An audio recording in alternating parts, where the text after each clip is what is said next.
at this bizarre meeting, the chairman of the House Armed Services Committee, Washington Democrat, Congressman Adam Smith. And Congressman, you didn't walk out of the room. You and the other committee chairs that have jurisdiction over national security issues stayed in the room. What happened? And what happened after your leader walked out? Well, there were some important policy discussions that need to be had. I mean, we need to understand what the president's plan was. We had Secretary Esper there, Chief of Staff General Milley was there, Chairman of the Joint Chiefs of Staff General Milley, and we wanted to have that conversation. Look, I mean, the president has a way of talking that does not exactly induce people to want to sit and listen to him. And he was pretty harsh on Democrats and Nancy Pelosi and a whole lot of the speaker, I should say, and a whole lot of other people in a way that I think is not befitting of a president. So I understand why the speaker and the Senate Minority Leader and the House Majority Leader walked out, but I had questions I wanted answered. So we had a discussion about the actual policy of the issue after we got through that. Did the president stay? He was sort of like moving out of his chair at one point, but he did stay, yes. Did he continue to participate in the meeting after? Oh, yeah. Yes, after absolutely. Speaker Pelosi left?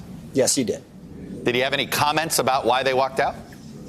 Well, I think they sort of fired enough shots at each other, mostly the president, at the speaker and others as they were leaving, that was more or less dealt with. And that's not a way to conduct business in the White House. Yeah. Did anybody try to mediate? Important. Did anybody try to mediate? You know, that's not really our place. No, I understand that you're not. Yeah. But did anybody else, like Mick Mulvaney or, you know what I mean, like others in the room? This is their boss, and he does things the way he does things. So, no, they let it happen. But look, the policy is important, and actually, I do have some answers. Let's talk about that. Sure. I was just going to say, residual force. Supposedly, the president keeps saying no. What were you guys talking about in there, and how did he square it? Well, and that is an important point. But look, overall, the thing to remember here is this wasn't just a decision to pull back a few troops from the border.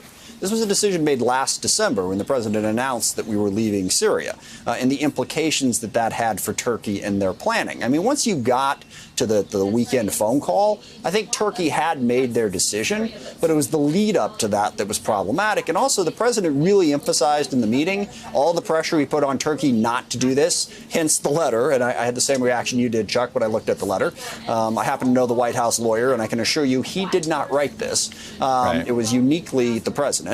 But none of that was public. I mean, if the president really didn't want Erdogan to go in, we could have had some very public discussions about it. That didn't happen. Now, as to the question of the residual force, what they're really saying is they're going to keep forces in Iraq, just across the border. And I didn't get 100% clarity on this, but my sense was they're planning on pulling them out of Syria and leaving them in Iraq. That is still dangerous. We have abandoned an incredibly important partner in the Kurds. Will we find capable enough partners to contain Syria now?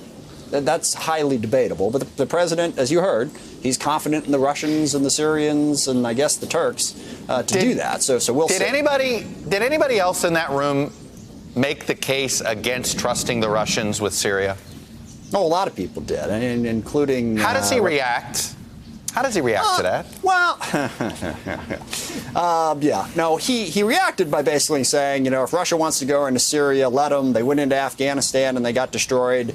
So, you know, let them fight, you know, over... But you heard in the clips from the Italian Prime Minister comments. Yeah, that's basically what he said. Is, you know, let them. It's you know, it's their funeral, basically. It's not going to benefit them, better them than us. And the policy point that a lot of us made is containing ISIS is really #1 our issue. Now, the president emphasized, oh, ISIS is attacking Russia as well, and that may well be true, but we're not responsible for defending Russia. We're responsible for defending the United States of America. I understand that at one point, before the leaders walked out, that Senator Schumer made a point that his first defense secretary, Jim Mattis, said doing this is guaranteeing the reemergence of ISIS. How did the president handle that criticism from his former defense secretary? He insulted the former defense secretary at great length. So he didn't accept the premise? Or what? I mean, I've seen some of the reports. He attacked the messenger. Basically, he said, and I don't want to get into the specifics, I have an enormous amount of respect for General Mattis. The president does not. And he basically said, consider the source. He doesn't know what he's talking about. He's a terrible general. So that was how he dealt with General Mattis's concerns. So what is your sense? You know, you talk to these congressional Republicans outside of President Trump being in the room. You have a general sense of how closely aligned, I'm guessing, that I'm pretty sure you are, that you and many of your Republican colleagues, at least on this issue, are. Right. How do we get out of this box that the president has put America's foreign policy in? Well, two things about that. One, the one point that I tried to impress upon the president was the importance of partners in fighting terrorists. You know, I don't think it's wise for the U.S. to drop 100,000 troops down in a foreign country and say we're going to fix things. It is very wise for us to find partners in those parts of the world, like the Middle East, like South Asia, like Africa, where al-Qaeda, ISIS, and other radical groups are strong, and build partnerships to contain them so that we don't have to bear the brunt of the fight. And that's what we were doing in Syria. Prior to the president's announcement, we had not lost a single U.S. troop in our effort in Syria. There was a terrorist attack shortly thereafter that killed some U.S. service members. But prior to that, the Kurds had been doing the fighting. So the big thing was build the partnership, maintain that partnership. Now, I will say the president's plan is to sanction Turkey so harshly that they will agree to a ceasefire. That is his plan. And Secretary Mnuchin laid out quite specifically how aggressive these sanctions were, and they are confident that those sanctions will work to force Turkey. Are you? No, I'm not, and neither were a lot of people in the room, including Senator Menendez. And Senator Menendez has an enormous amount of experience. He's worked on the sanctions on Iran, on Russia, on North Korea, and a lot of places. He knows how well they work and don't work. So there's concern that that will be effective. And one final question. I'm sure you and others made the point that Erdogan is not somebody to be trusted all the time, to keep their word. How does he react to that? His big point is, you know, which is interesting because I'm not sure how this juxtaposes with all the sanctions I just talked about. But the president's big point was we can't drive Turkey into the hands of Russia.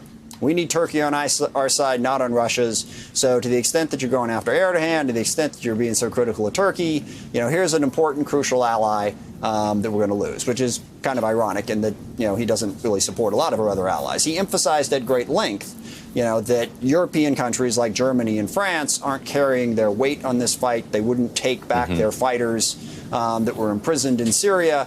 So, you know, I don't know that I find Turkey to be a more reliable ally than Germany or France. Granted, they all have their issues. There's all things we wish they were doing differently. But that was sort of his take, was that we don't want to lose Turkey to the Russian sphere of influence. Interesting take on his part. You're right. That doesn't. It was a fascinating meeting, Chuck. It doesn't compute. I mean, it doesn't compute. Turkey's been courting Russia, and Russia's been courting Turkey, and we've let it happen. I mean, we've not saying. I mean, did he explain why he was okay with the weapons system? Well, we're not really okay with it. I mean, again, he doesn't want us to sanction Turkey too harshly. I believe, at least the administration policy is, cut off the F-35 if they buy the S-400, and they're sticking to that. They're a little more squeamish on the sanctions. And again, how that matches up against this really aggressive sanctions regime that he's now planning. I mean, you don't want to sanction them too harshly for the S-400 because you want to keep them in the orbit, but basically you want to bankrupt them on the other thing. That's going to be an interesting balance. But again, he's trying to pressure them into changing what they're doing, but I think it would have been better to stop what they were doing before they did it. Congressman Adam Smith, you did a tremendous job of rhetorically tap dancing. At times I saw what you were trying to do there. Good for you.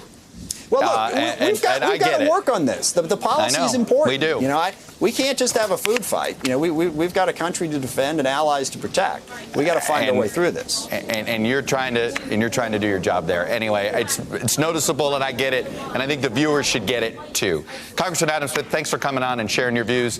What is truly a day you'll probably never forget. Very true. Thanks, Chuck. Yes. Hello, YouTubers. If you're watching this, it means you've checked out our channel, so thank you. Now do me a favor, subscribe by clicking on that button down there. Click on any of the videos to watch the latest interviews and highlights from MTP Daily and MSNBC. You can get more Beat the Press content every morning in the First Read newsletter. If you're tired of content that you don't know anything about where it came from, you don't have to have that problem with us. NBC News, MSNBC, MTP, and the Meet the Press mindset right here for you on YouTube. Subscribe now.